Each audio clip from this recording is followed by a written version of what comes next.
Olá, boa noite. O É Notícia entrevista hoje o governador do Distrito Federal, Ibanez Rocha, do MDB. Aos 47 anos, ele disputou e venceu sua primeira eleição no ano passado. Faz parte da onda de novidades da política. Advogado nascido em Brasília, Ibanez foi presidente da OAB do Distrito Federal e declarou patrimônio de mais de 93 milhões de reais ao Tribunal Superior Eleitoral. Ele era o mais rico dos 11 concorrentes ao cargo. Seja muito bem-vindo, governador. Muito obrigado, Amanda. Muito obrigado a todos que fazem a Rede TV, essa grande televisão, com muita tecnologia, com muita alegria em receber. E eu estou muito feliz de estar aqui hoje com vocês para poder bater um papo sobre o nosso país que passa por tanta dificuldade. Muito obrigada. Sobre o nosso país, o Distrito Federal, é um prazer recebê-lo. O senhor é advogado, foi presidente da OAB do Distrito Federal, acumulou um patrimônio grande, fruto do seu trabalho. Por que o senhor decidiu dar essa guinada na sua vida e entrar para a política? Olha, eu notei já há um bom tempo que a política nossa ela já vinha diluindo do ponto de vista moral, do ponto de vista ético. E eu acredito muito na força da transformação. Eu acho que você tem que empreender para transformar. Então, eu fui primeiramente para a Ordem dos Advogados, me candidatei a presidente, perdi uma eleição, depois me candidatei novamente, ganhei com uma quantidade de votos enorme para dentro de uma instituição. E, a partir da OAB, eu comecei a transformar a vida primeiro dos advogados, mas parti também para viver em sociedade, buscando os problemas da cidade do Distrito Federal e tentando dar soluções àqueles que estavam ao meu alcance. Então, isso me gerou uma possibilidade muito grande de vendo que o poder bem utilizado transforma vidas. E eu tinha dito já antes da eleição, um ano e meio antes, que eu não deixaria a minha cidade, a cidade que eu tanto amo, perder por WO, que teríamos candidatos e que poderia ser candidato sim. Então, como foi se aproximando o período eleitoral e eu vi que não existiam, na minha visão, pessoas que tivessem condições de transformar a cidade, resolvi me filiar, nem sequer votava no Distrito Federal. O meu título era do interior do Piauí, onde eu votava, lá onde eu tinha minha família. Então, transferi meu título, me filiei a um partido. Todos criticaram muito a minha filiação ao MDB, porque naquele momento e até hoje ainda passa por diversos problemas, mas é o que eu digo, eu acredito na força da transformação. E eu não acredito que existam partidos corruptos, como o Ministério Público às vezes alega. Eu acho que tem pessoas corruptas, e essas pessoas realmente têm que resolver o seu problema na Justiça, no Ministério Público, na Polícia. Agora, não é o caso do partido em si. Então, eu estou agora, após eleito, e eleito numa eleição realmente foi surpreendente, eu saí de 0,7%, ganhei a eleição com 70%. Primeiro, agradecendo à população que soube entender uma mensagem de renovação. E eu me abracei com a população muito sofrida durante todo o período da campanha, passei a conviver com o sofrimento dessas pessoas e incorporei esse sentimento de mudança realmente no Distrito Federal. Eu acho que esse foi o nosso grande mistério que colocam no que diz respeito à vitória nas eleições. É você transformar o sentimento da população, a indignação da população e levar isso para o debate público, levar isso de forma muito transparente para que as pessoas alcancem essa mensagem. O senhor tocou num ponto interessante, quando fala que a política passa por muitos questionamentos e é demonizada, inclusive, por muitos dos novos políticos. A gente teve uma renovação grande no Congresso Nacional entre os governos estaduais. O senhor é um dos expoentes dessa nova política. Como é que o senhor enxerga esse processo de demonização da política? Eu entendo que é um erro muito grande quando você demoniza a política, porque sem a política você não transforma a vida das pessoas.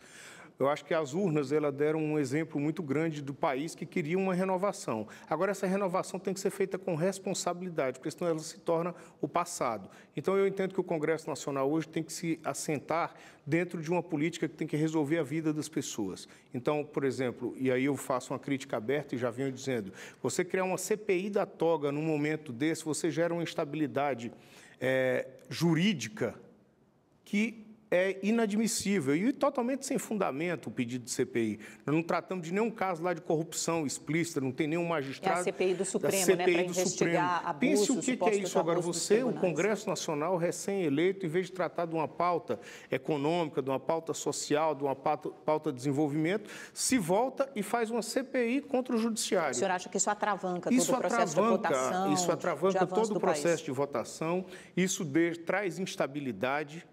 E o país precisa de estabilidade para enfrentar os problemas. Eu que digo o seguinte, o Congresso Nacional, o Poder Executivo, e aí eu coloco também no campo dos legislativos estaduais e governos estaduais, nós temos que ter uma pauta para cuidar do problema que está ali na esquina. Ali na esquina nós temos falta de saúde, nós temos insegurança, nós temos uma educação precária que não prepara os jovens para o mercado de trabalho, nós temos problemas seríssimos de infraestrutura, o país carece de infraestrutura em quase todas as áreas e assim em todos os estados.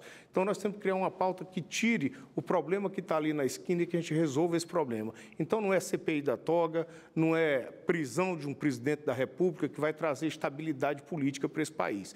Eu acho, até ontem, 10 horas da manhã, quando eu saí de Brasília para ir a Hortolândia, eu dizia que a reforma da Previdência tinha tudo para ser aprovada. Hoje eu já não sei se tem mais essa possibilidade. Então, isso traz instabilidade. Vocês viram o resultado, o que aconteceu com a queda da Bolsa de Valores e o descrédito, a paralisação do Poder Legislativo. Então, essa pauta está muito ruim. Eu acho que os eleitos na eleição de outubro, eles têm que ter a responsabilidade de transformar esse país. E eu acho que essa responsabilidade tem que ser assumida imediatamente. O país já não aguenta mais essa pauta ruim que foi criada ao longo desses últimos 5 anos. E ainda vive esse momento de divisão política muito grande, né? Nós vivemos um pêndulo. Nós saímos da extrema esquerda, agora nós estamos na extrema direita. Nós precisamos voltar para o centro, porque é no centro que está a razão. É interessante isso, o senhor é bom de papo, já se antecipou a várias perguntas minhas da lava-toga, da prisão do ex-presidente Temer. Vamos rebobinar um pouquinho essa fita, né, para usar uma expressão antiga. É uma maneira minha, me perdoe, assim, não, como advogado, é e eu tenho 25 anos de profissão na advocacia, a gente aprende que o tempo nosso é curto, então eu tenho que me fazer compreender de forma rápida. Então, é verdade, pode não, voltar, é perfeito porque... pode rebobinar sempre que quiser. Vamos tentar explorar um pouquinho melhor cada um desses assuntos. Primeiro, falando sobre a prisão do ex-presidente Temer, a gente está gravando essa entrevista na sexta-feira, já há um pedido de habeas corpus no Tribunal Regional Federal da 2ª Região. Como a entrevista só vai ao ar na terça, a gente está repercutindo exatamente o que aconteceu na quinta-feira, que foi o dia da prisão. O presidente Temer é do seu partido, do MDB, ele foi preso na quinta-feira, acusado de liderar uma quadrilha, uma organização criminosa que atuava há 40 anos para espoliar os cofres públicos, assaltar os cofres públicos. É o segundo ex-presidente do país preso em menos de um ano. Politicamente, qual o efeito?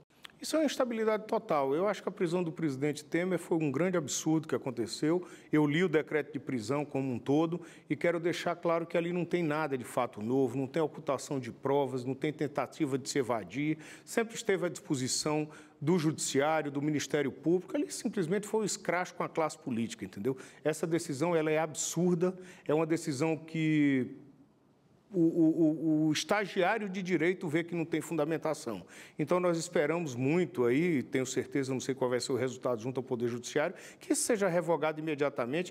Agora, isso não impede que a investigação prossiga e que, se o presidente Temer tiver realmente culpa, ele tem que ser condenado e tem que ser preso. Agora, nós não podemos escrachar a classe política como está sendo feito. Mas o senhor acha que essa é a motivação A motivação exatamente é essa, é simplesmente desmoralizar e colocar novamente a Lava Jato como o principal efeito da sociedade, efeito transformador. Eles estão roubando a cena da política e levando para a polícia.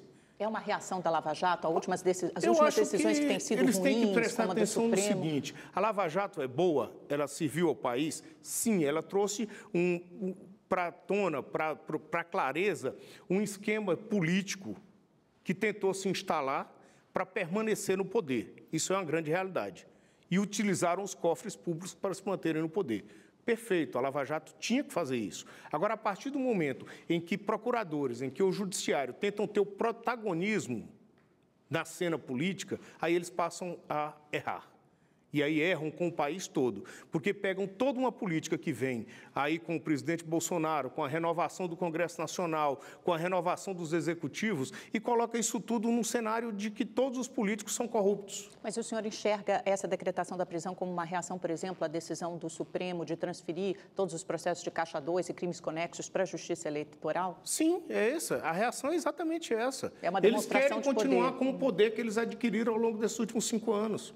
Eles não querem que a política se resolva no campo da política. Então, o senhor está dizendo que a Lava Jato age politicamente, ela não está técnica ou agindo juridicamente. Politicamente, porque, tecnicamente, aí eu falo com propriedade, é a minha área, eu sou advogado. Essa decisão é absurda. Você colocar como fundamento uma prisão preventiva um fato que ocorreu em 2017. Qual é o fato jurídico recente que justificava essa prisão preventiva? Qualquer um que lê o decreto de prisão vê que isso está equivocado. Agora, de qualquer forma, toda a entrevista coletiva que a gente assistiu ontem dos procuradores da Lava Jato e da Polícia Federal, há indícios de crime e graves e sérios. Isso é que eu estou colocando, eu não estou contra a investigação. É isso que fique bem claro. O senhor acha que a investigação tem embasamento, tem subsídio? A investigação tem que prosseguir, tem que se analisar tudo e, ao final, comprovada a culpa, nós estamos tratando de uma autoridade pública, um homem que presidiu o país por 2 anos. E sem nenhuma mancha ao longo desses 2 anos. Então, o que eu estou dizendo? A investigação tem que prosseguir. Todos nós somos sujeitos ao julgo da Constituição Federal e das leis da República. Todos nós, cidadãos. O que tem que se ter cuidado é quando você transfere para o campo da polícia a política. Então, investiga, indícios existem, vamos abrir a investigação. Polícia Federal, Ministério Público, Poder Judiciário tem toda a liberdade nesse país. Graças a Deus e à advocacia, que sempre defendeu isso. Eu tenho a honra de ter vindo da advocacia e nós defendemos a nossa Constituição, nós chegamos à nossa Constituição, saímos de um período de ditadura e conseguimos manter esse país no rumo certo, sempre com a defesa, os advogados sempre defendendo esse rumo. Hoje nós temos polícia livre, Ministério Público independente e nós temos um judiciário também livre. Então, o que acontece? Vamos fazer as investigações, vamos punir os culpados. Agora, o que se viu na prisão do presidente Temer e do ministro Moreira foi simplesmente o escárnio da política. Você pegar um homem público, como é o presidente Temer, saindo da sua casa e indo para o seu escritório de advocacia, e ser parado no meio da rua com um fuzil na mão, como se estivesse tratando com um traficante, isso é um absurdo. Isso não pode acontecer no país. É abuso de autoridade? Isso é abuso de autoridade, sim. O próprio decreto de prisão, sem qualquer fundamento, é abuso de autoridade. Isso tem que ser bem claro. E o Congresso, eu tenho muita expectativa que já nessa semana o Congresso aprove essa legislação do abuso de autoridade. Chega de descaso. Nós temos que ser respeitados. Nós todos temos que ser respeitados. E nós todos estamos debaixo do julgo da lei, inclusive magistrados e membros do Ministério Público. Nós precisamos muito dessa lei de abuso de autoridade. E nós precisamos de um judiciário independente que pare de ser intimidado pelos procuradores. O que os procuradores fazem, atingindo autoridades do Poder Judiciário, isso não está correto. Eles têm que respeitar o Poder Judiciário e têm que respeitar os homens públicos, porque quem tem voto aqui somos nós. Eu, pela primeira vez, fui eleito, mas eu tive mais de 1 milhão de votos, então não será o Ministério Público que vai me dizer o que eu tenho que fazer. Quem vai dizer o que eu tenho que fazer é a lei, que eu conheço, assim como eles conhecem. Então, nós estamos diante de uma cena política que tem que ser virada a página. E a lei de abuso de autoridades, eu espero que o Congresso tenha como pauta principal a aprovação da lei de abuso de autoridades. Eles têm falado sobre isso, né, desde quinta-feira. Qual será a reação do Congresso a essa prisão do presidente? Eu acho que a primeira dela é a seguinte: a Lava Jato conseguiu paralisar o país. Se era isso que eles queriam, eles conseguiram. Por quê? Paralisaram porque hoje existe um choque dentro do Congresso Nacional. As autoridades já não têm mais condições de debater no âmbito político. É o que eu falo. Nós tínhamos uma previsão de aprovação de uma Previdência num prazo curto, com apoio de todos os governadores. O senhor acha que isso prejudica as negociações? Pelo menos agora o governo federal vai ter que ter uma articulação que eu não vejo ter até o momento. Não estava tendo antes e agora fica bem mais complicado.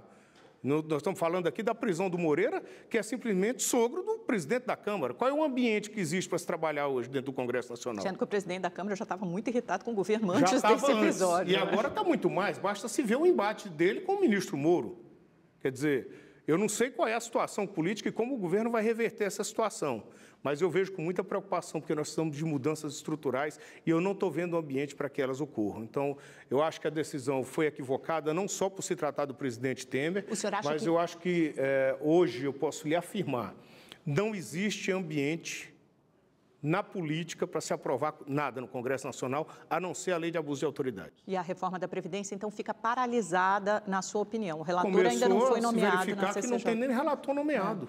Então, eu digo o seguinte: a pauta política está muito ruim e essa pauta precisa mudar, o Brasil precisa de mudanças. Caso contrário, nós vamos continuar enxugando o gelo esses 4 anos e sendo escrachados de manhã, de tarde e de noite. E eu acho que não foi para isso que nós fomos eleitos. Pelo menos eu saí do meu conforto, dentro do meu escritório, onde você colocou bastante claro aqui, onde eu ganhei muito dinheiro de forma honesta, lícita, e tenho condições de continuar ganhando. É assim que eu quero continuar a minha vida, é lá no meu escritório, meus sócios trabalhando. Eu acho que esse é o caminho.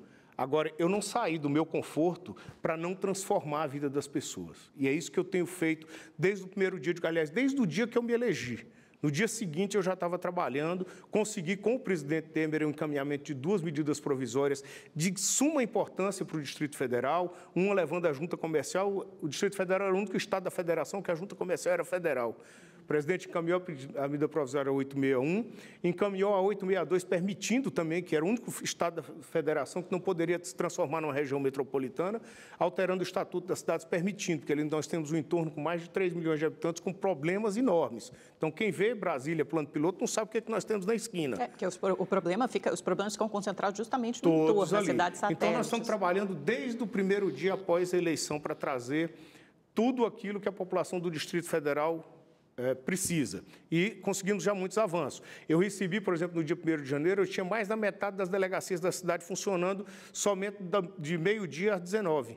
Fechadas durante todo o outro período. Agora elas ficam 24 horas? Agora estão abertas 24 horas, todas as delegacias, com exceção da de Taguatinga Norte, porque lá vai ser feito um novo prédio, mas todas as delegacias já estão abertas. Nessa área da segurança, para que a senhora tenha ideia um pouquinho, os seus telespectadores, nós conseguimos abrir todas as delegacias. Eu criei uma gratificação de R$ 400 para os policiais, militares e civis trabalharem no período de folga. Com isso, nós colocamos mais 1.500 policiais militares na rua e mais 600 policiais civis que possibilitaram a abertura. Conseguimos uma redução de 43% nos índices de criminalidade já nesses 2 primeiros meses. Na área da saúde, que é um problema, um dos maiores problemas que nós temos no Distrito Federal, porque além de atender a população do Distrito Federal, tem que atender todo o entorno e os estados do Norte e do Nordeste que vêm buscar saúde no Distrito Federal. Nos 2 meses anteriores, de 2018, no governo passado, foram feitas 4.200 cirurgias. No mesmo período desse ano, nós temos 10.800 cirurgias no Distrito Federal. Nós estamos assumindo agora 6 UPAs através do Instituto de Gestão de Saúde e mais o Hospital de Santa Maria, onde nós vamos colocar para trabalhar mais 1.800 profissionais e já estão abastecidos, estão terminando as reformas das UPAs e vamos melhorar a saúde no Distrito Federal. Agora, governador, só para a gente encerrar esse capítulo do Temer e aí sim a gente falar um pouquinho sobre saúde e segurança pública no Distrito Federal, as prioridades do seu governo, só para então fechar esse capítulo, no seu partido, no MDB, qual o efeito da prisão de Temer? Porque o senhor já falava muito sobre uma renovação no MDB. Essa renovação ela já começou dentro do MDB e ela foi feita exatamente pelas mãos desses políticos que viram que o momento é outro. Então, antes de começar esse processo de renovação que se iniciou realmente semana passada com a reunião da Executiva, que pautou a reforma do Estatuto, a reforma do Código de Ética, mas todos eles, presidente Sarney, presidente Temer, Romero Jucá, todas essas figuras que estão aliadas ao passado do partido, eles já tinham visto a necessidade de renovação. O que eu acredito que vai ocorrer agora é que esse processo vai se agilizar. Eu tenho certeza que o partido precisa disso. Eu acredito no MDB como uma força nacional. Mas, para isso, o Jucá teria que sair da presidência do partido, por exemplo? Ele já se colocou, ele vai sair da presidência do partido, ele já disse que não quer permanecer. Dos membros da executiva anterior, nenhum tem essa vontade, eles querem realmente renovar o partido. E nós temos nomes para renovar, nós temos muitas pessoas que estão aí. Por exemplo, para assumir a presidência do MDB? O presidente Scarf, da Fiesp, tem toda a disponibilidade, teve um excelente desempenho nas eleições, mesmo não tendo ido para o segundo turno, mas teve uma votação muito boa, 22% dos votos de São Paulo é muito, não se pode negar esse potencial eleitoral. Nós temos outros governadores, como é o caso do Helder Barbalho, que é um jovem, nós temos o Renan Filho, que é um jovem também e que está saindo muito bem na política lá, foi reeleito e tem 80% de aprovação do seu estado. E nós temos inúmeros nomes que estão dentro do partido à disposição e querem ver o partido renovado. Agora, nós temos que tirar também, temos que passar o partido a limpo. Agora, o senhor não dá para conviver dentro do partido com um camarada que foi pego com 56 milhões de reais em malas. O senhor está falando de Gedel Vieira Lima, de outras figuras como Eduardo Cunha. O senhor defende a expulsão desses quadros do MDB? Mas já deveriam ter sido expulsos.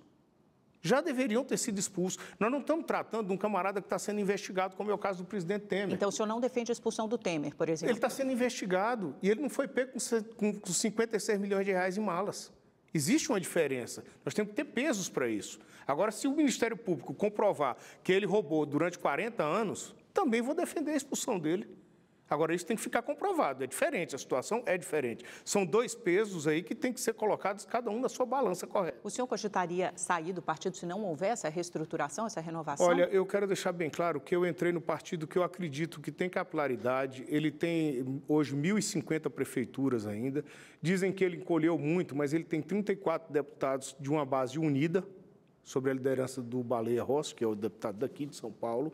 Então, ele encolheu, mas ele ficou um partido qualificado.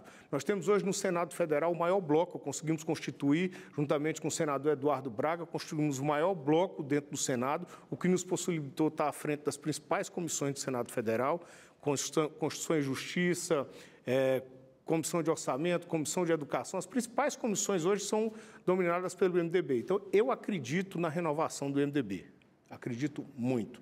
Tem lá a senadora Simone Não conseguiu Tebet. fazer isso no Senado, né? Poderia, por exemplo, ter lançado a candidatura de Simone Tebet, ter chances reais de ganhar a presidência da casa. Mas aí ela entrou no jogo. E quando o jogo é claro, eu quero dizer o seguinte, ela se dispôs a ir para o debate interno, para a eleição interna, para saber quem seria o candidato. Ela poderia ter lançado uma candidatura avulsa e talvez fosse a presidente do Senado.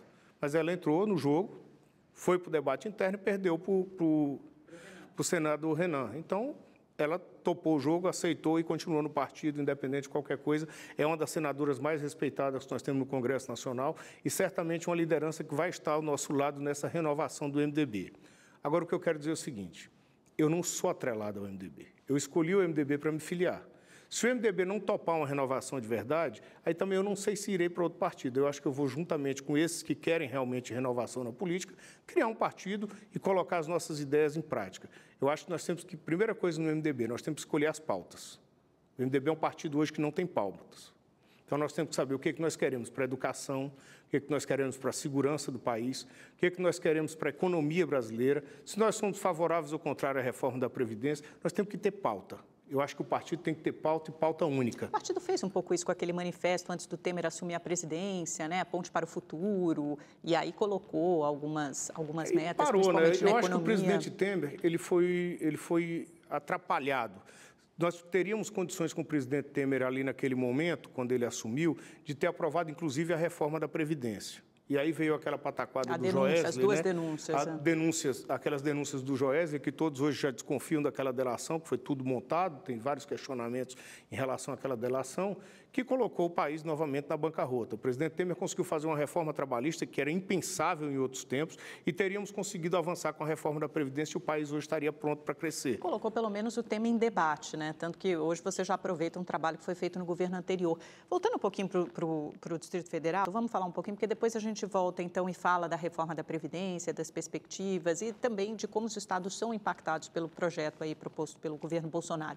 O senhor decretou estado de emergência na saúde do DF logo que assumiu. Na primeira semana, esse mesmo expediente já havia sido usado pelo seu antecessor, o Rodrigo Hollenberg. Quais são as medidas práticas? O senhor começou a falar de UPAs e de cirurgias. Quais são as medidas práticas que o senhor pretende implementar nesses próximos meses? A primeira coisa que eu fiz ainda durante o período do recesso da Câmara Legislativa foi encaminhar um projeto para que fosse criado o Instituto de Gestão Hospitalar do Distrito Federal.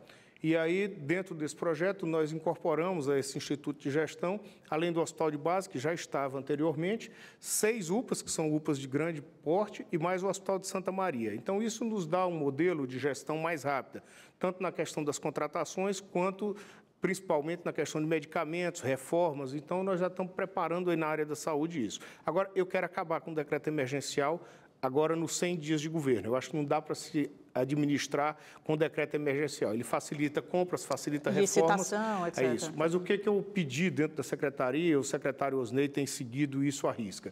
Levantar todos os contratos, fazer as licitações de forma correta, fazer as compras de modo que você não deixe vencer emergenciais. Agora, a Secretaria de Saúde, infelizmente, eu tenho que dizer, era uma bagunça. Mas qual era o problema? Era gestão, era falta de dinheiro? O problema é gestão total. Não falta dinheiro. Nós temos 8,5 bilhões de reais para investir em saúde. O problema é que falta gestão realmente.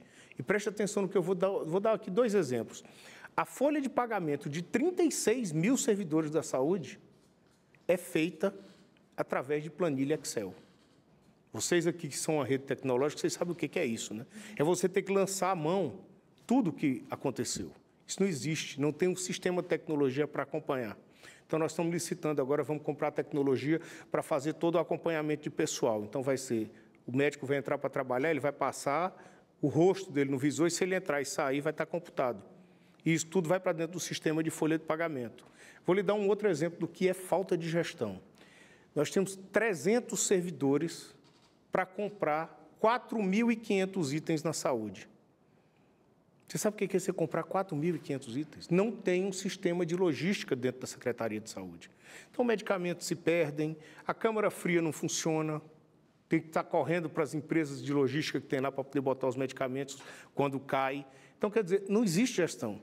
Então, essa parte da logística, por exemplo, nós já estamos fazendo, levei ao Tribunal de Contas do DF um modelo de edital para que eles nos ajudassem, dessem as sugestões. Nós vamos fazer um emergencial de logística e vamos fazer uma PPP de logística no Distrito Federal. Essa parceria público-privada vai proporcionar, quem tem que se preocupar com a compra do medicamento é a empresa. E eu só vou pagar pelo medicamento que eu retirar. Então, isso vai trazer o mínimo de racionalidade para dentro de um sistema que hoje é totalmente irracional. Como é que estão as contas do Distrito Federal? Porque a gente sabe que vários estados, como Rio de Janeiro, Rio Grande do Sul, sofrem com um problema fiscal grave. O Rodrigo Hollenberg, seu antecessor, reclamava muito disso quando ele assumiu a gestão, depois do Agnello Queiroz. Como é que está o orçamento das contas públicas hoje? O Agnello ele desestruturou as contas do Distrito Federal a partir da concessão de reajuste sem qualquer critério. Isso aí eu posso falar porque eu acompanhei bem de perto. Hoje consome quanto o pagamento com hoje, quando você soma, você foi o pagamento hoje, quando você pega a parte que vem do governo federal, ela consome quase 80% do que o Distrito Federal arrecada. É um absurdo. Nós só não estamos atingindo os limites da Lei de Responsabilidade Fiscal porque nós recebemos uma parcela da União que nos ajuda na parte da segurança, saúde e educação. Se não fosse isso, nós já tínhamos estourado todos os limites. Contas. O Distrito Federal deve, e deve muito. Nós temos uma dívida somando ao governo do Distrito Federal e às empresas em torno de 12 bilhões de reais. Isso tem subido, né? Isso tem subido ano a ano em virtude dos reajustes que foram concedidos. Existe um passivo muito grande em relação aos servidores e existe uma pressão muito grande dos servidores querendo cada vez mais. Então, já deixei bem claro, não vou dar reajuste para ninguém. Esse ano não existe essa possibilidade. Mas deu para policiais, né? Os policiais civis os policiais durante esse período não tiveram nenhum tipo de reajuste. Aí tem uma questão diferenciada. Se você pegar a Polícia Civil do Distrito Federal, está há 17 anos sem ter um reajuste.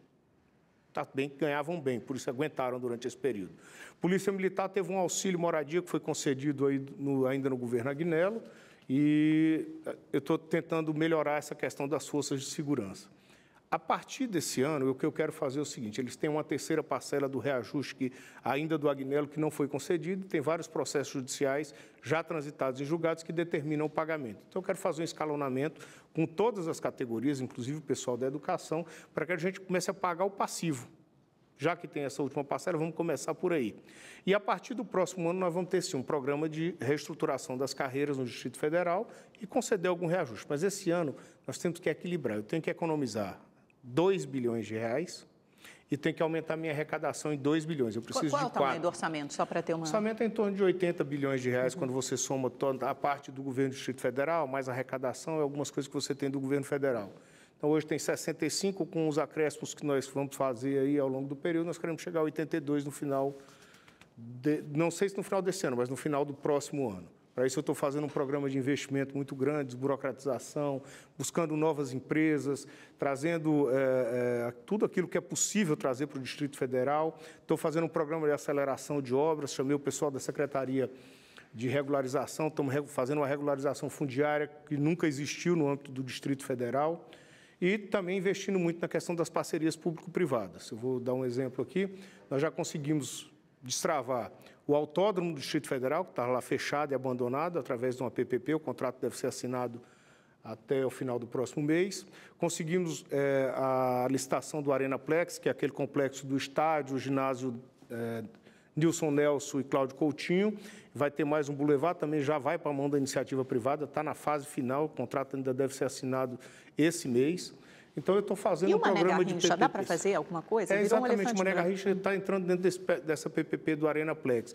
Então, ele vai para a iniciativa privada, vai para um dos grupos que mais conhece de empreendimentos no mundo, que eles têm já o domínio de vários estádios no mundo, e aí, assim, nós vamos ter uma outra incentivo na área do turismo do Distrito Federal. Eles querem trazer muitos shows, querem transformar a cidade realmente numa cidade palco, que é. Brasília é uma cidade palco, uma cidade lindíssima. Eu tive... Final de semana passado, uns 10 dias atrás, em Lisboa, e conseguimos para o Distrito Federal um stop-over da TAP, foi assinado o convênio lá com o presidente da TAP.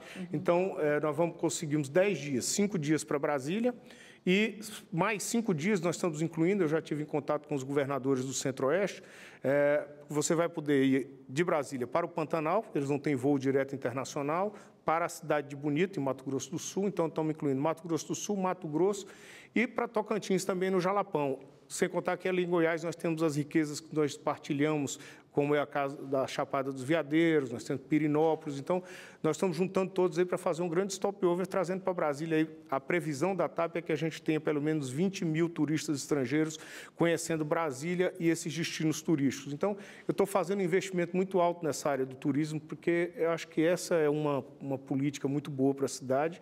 A cidade é bela, uma cidade construída por Oscar Niemeyer, uma cidade que tem linhas que são incomparáveis.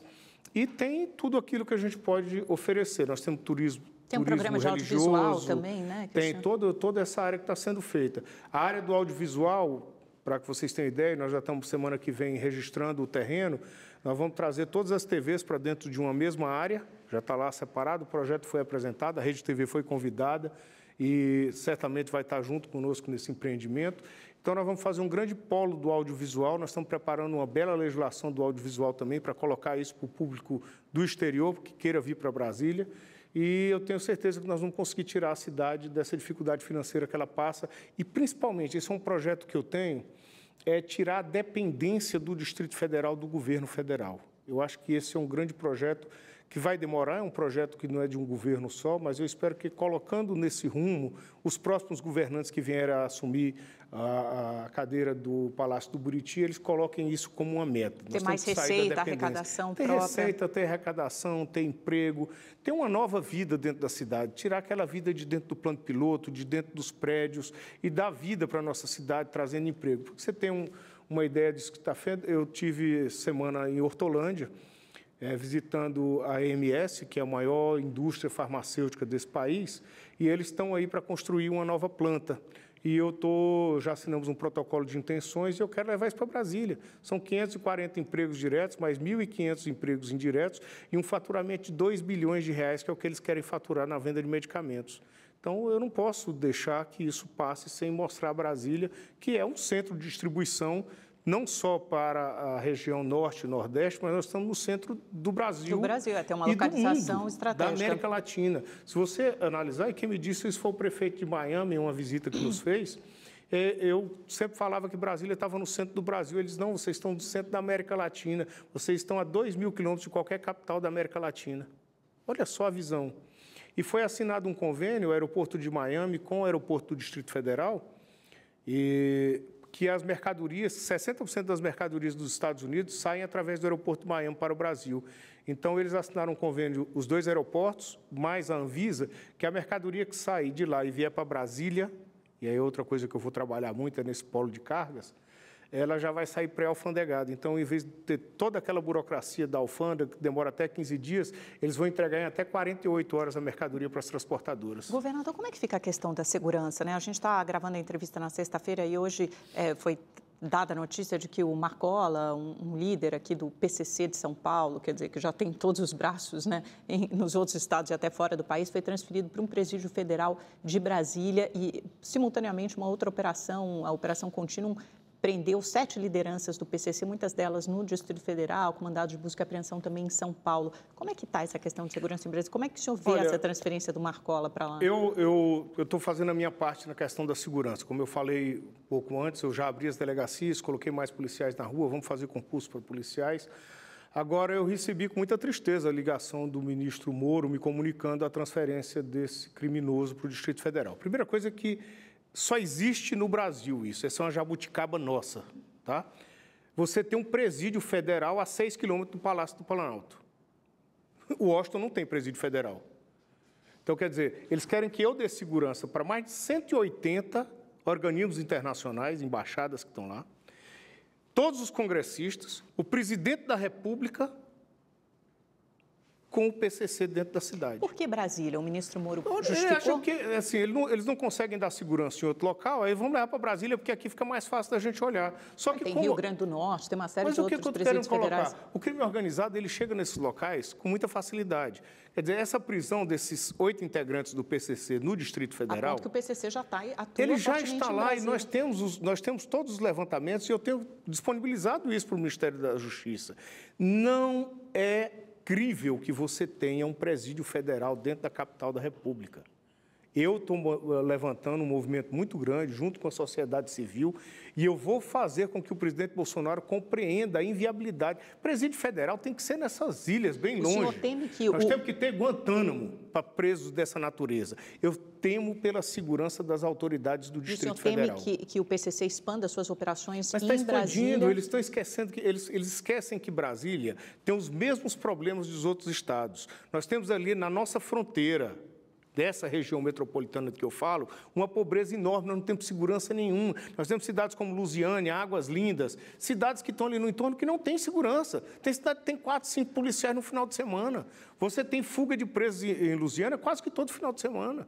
Como é que eles querem dar segurança para todo mundo? O crime organizado vai se instalar, se não dentro do Distrito Federal, vai se instalar ali no entorno.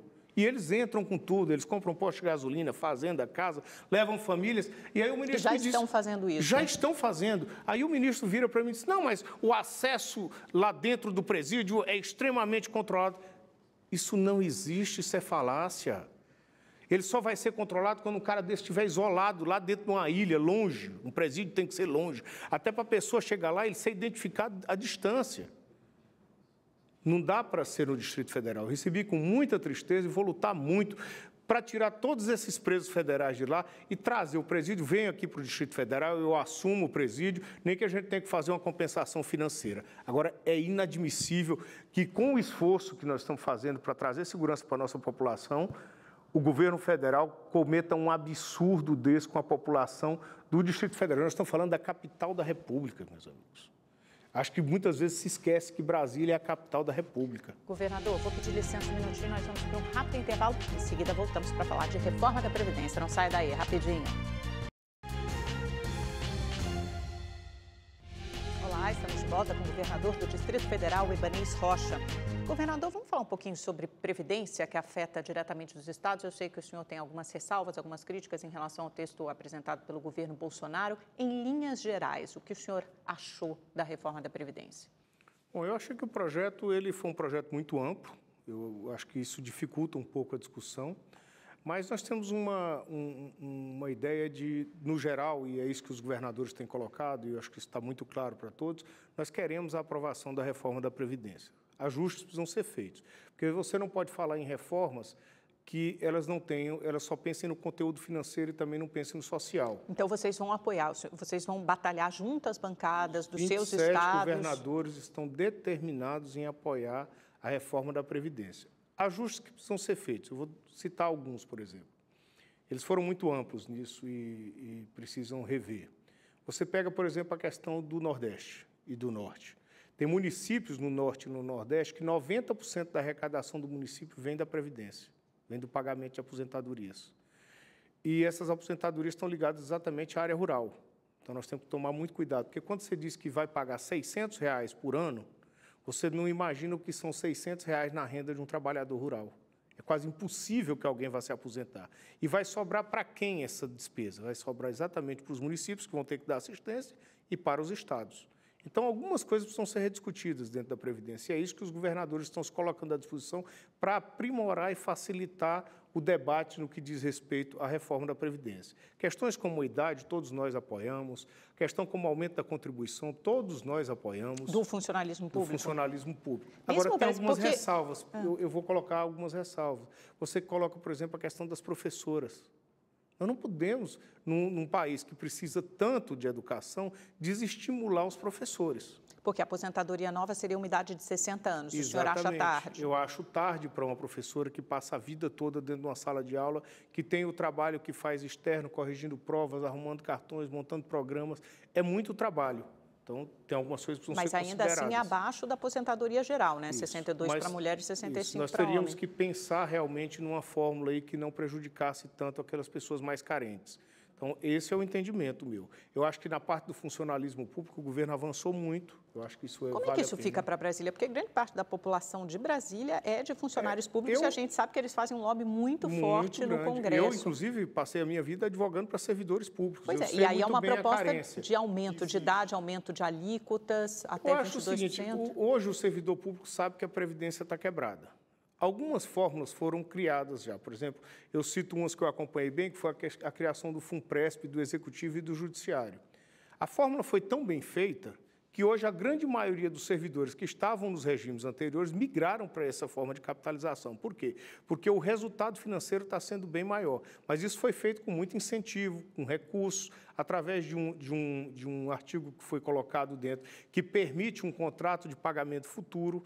Então, nós temos que ter fórmulas inteligentes, porque você não pode também simplesmente penalizar o servidor sem pensar que ele existe e que tem carências. Nós temos que parar também, nós estamos reformando Previdência desde 1998 ainda. Em todos os governos a gente teve pequenas reformas. Então, vamos cuidar, fazer uma reforma que pense no futuro.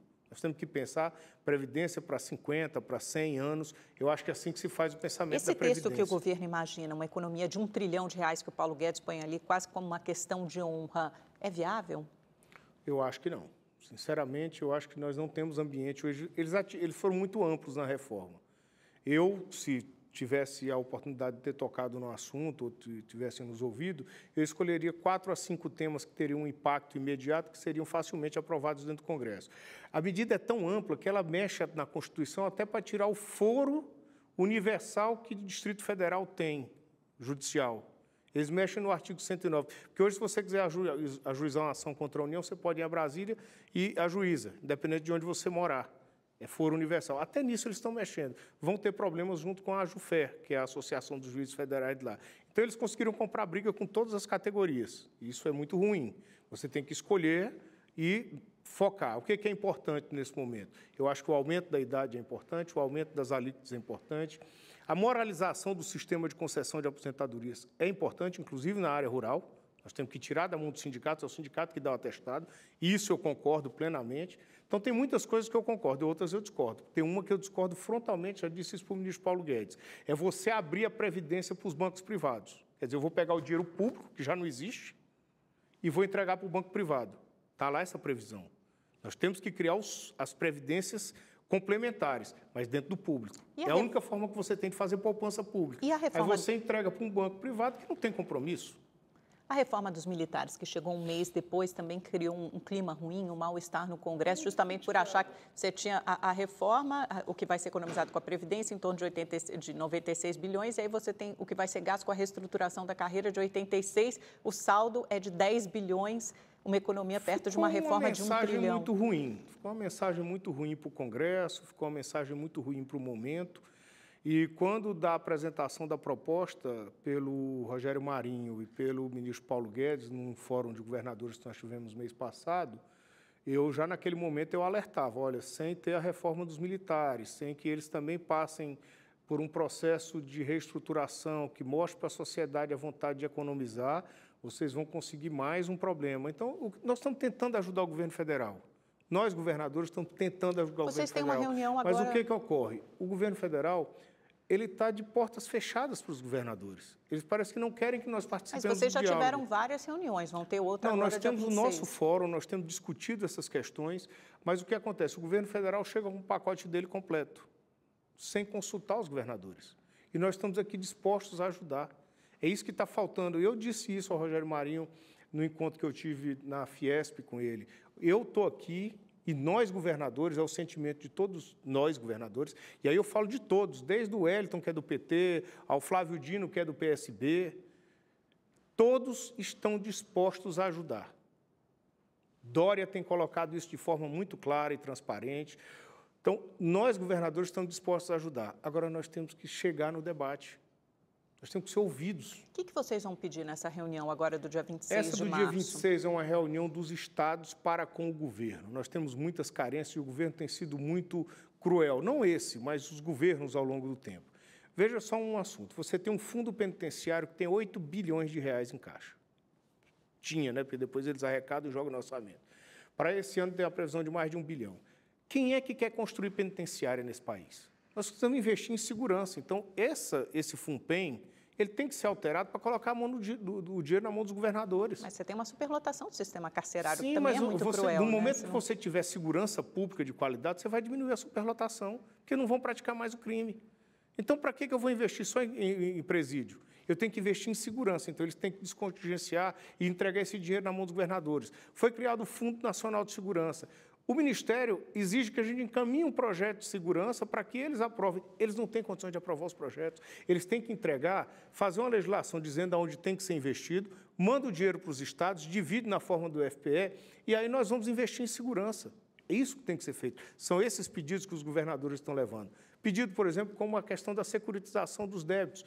Foi aprovado no Congresso, é necessário que se faça um ajuste na legislação? Sim, tem um erro num artigo lá que precisa ser corrigido. Mas vamos corrigir, vamos aprovar. O que acontece? Eu vou dar o exemplo do Distrito Federal. Nós temos 32 bilhões de reais em dívida ativa no Distrito Federal. Se essa lei da securitização for aprovada, eu pego esse valor e levo para o mercado. Eu vou ter condições de botar no meu orçamento de 4 a 5 bilhões de reais ainda esse ano. Porque compram essa dívida Porque e o senhor passa a ter dinheiro em caixa. E eu passo a ter o dinheiro imediatamente em caixa. O que isso atinge o orçamento do governo federal? Não, é só um mecanismo do mercado de capitais. É um mecanismo do mercado de capitais. Então, são coisas como essa que os governadores estão pedindo. Além disso, tem alguns passivos que são muito altos em relação aos estados. Você pega, por exemplo, a compensação da Lei Candir. Nunca foi feito. Foi julgado pelo Supremo Tribunal Federal. É uma briga eterna. Foi dado prazo para o Congresso Nacional regulamentar, foi dado prazo para o tribunal, ninguém cumpriu o prazo. Então, tem que sentar. Se não quer regulamentar, se acha que não deve nada, então acaba com a Lei Candir e deixa os estados cobrarem seus impostos. Governador, rapidamente, só para a gente encerrar a nossa entrevista e para o nosso Pinga Fogo, eu queria uma avaliação do senhor, do governo Bolsonaro. O senhor declarou voto nele, o senhor também surfou nessa onda da novidade na política. Como ele tem saído até agora?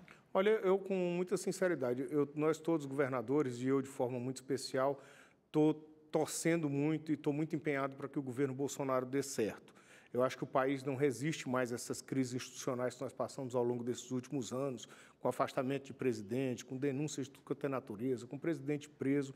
Então, eu tenho muita expectativa em relação ao governo Bolsonaro. Acho que nesses 2 meses, aí eu vou falar de forma muito sincera, patinou muito, está precisando baixar a bola para governar realmente ele e seus ministros. Eles precisam se entender e se unir à classe política. Eu dou um exemplo aqui bem claro. Caixa Econômica Federal, que é o maior agente financiador do país, ainda não assinou um contrato esse ano. Estão revendo tudo do ano passado. Quer dizer, nós precisamos gerar obras. Minha Casa Minha Vida, vários projetos precisam andar. Então, eu estou aqui, sou apoiador do presidente Bolsonaro, acreditei na sua eleição, e acreditei mesmo que o país precisava de uma mudança, e a mudança estava ali no presidente Bolsonaro, e eu estou ali em Brasília como parceiro do governo federal. Mas ele precisa começar a andar realmente, fazer a máquina funcionar, porque voto tem prazo de validade. Vocês viram esses dias atrás a pesquisa que saiu, em que o governo federal, o presidente da República, caiu 15 pontos de uma pesquisa para outra. E aí, se esse governo, que nós todos acreditamos, que tem o poder transformador, não assumir as rédeas para realmente mostrar para a nação brasileira que chegou a hora da mudança, aí nós vamos entrar novamente numa crise, e essa crise talvez faça com que o Brasil não consiga sair, porque nós vamos voltar, vamos ter hiperinflação, nós vamos ter desabastecimento, nós vamos ter pessoas sofrendo cada vez mais. Então, está na hora de a gente fazer o grande pacto por esse país. É o pacto de salvação da nação brasileira. Nós temos que sair das pautas ruins. Eu acho que todas as televisões, todos os meios de comunicação vão começar a exaltar as vantagens do governo Bolsonaro, dos governos estaduais. Nós temos que sair da pauta ruim e entrar numa pauta boa para o Brasil. Esse é o nosso futuro. Nós temos que criar uma pauta de desenvolvimento, uma pauta que gere emprego, uma pauta que gere renda e que tire as pessoas do sofrimento. Então, eu acredito no governo Bolsonaro, eu estou torcendo para que esse governo dê certo e eu vou me empenhar para que esse governo dê certo, porque se ele der certo, esse país vai dar certo. E esse país tem tudo para dar certo. Governador, vamos para o nosso pinga-fogo. Sérgio Moro. O ministro, ele é um excelente jurista, mas ele não entende nada de segurança. Então, ele precisa mudar. O projeto anticrime dele, então? É um projeto de um magistrado que passou a vida combatendo o crime. Então, ele consegue combater corrupção, mas ele não consegue fazer segurança. E ele está lá para fazer as duas coisas. Gilmar Mendes. Excelente magistrado, que tem todo o respeito e que tem colocado um pouco dos desmandos no seu lugar. Dias Toffoli. Excelente presidente, um democrata, tem utilizado a presidência do Supremo para trazer estabilidade. Eu acho que é o que nós precisamos. Supremo Tribunal Federal. É a maior corte desse país, uma corte constitucional respeitadíssima, com integrantes do mais alto respeito que merecem o respeito da sociedade. Rodrigo Maia. Um excelente presidente da Câmara, tem tudo para tocar um excelente trabalho, mas precisa do apoio do governo federal. Porte de armas. Eu não acho que seja uma medida que valorize a sociedade, não. Eu acho que armar a população é um erro. Escola sem partido. Eu quero dizer o seguinte, eu acho que partido é para cuidar de política, não é para cuidar de escola. Então, eu acho que escola não é local para se discutir questões ideológicas. Escola é para se aprender conteúdo e se aprender a vida. João Dória. Um excelente governador, uma pessoa que tem uma visão muito ampla de futuro e tem tudo para ser um político de âmbito nacional. Lula. Eu acho que o presidente Lula fez um bom trabalho na área social,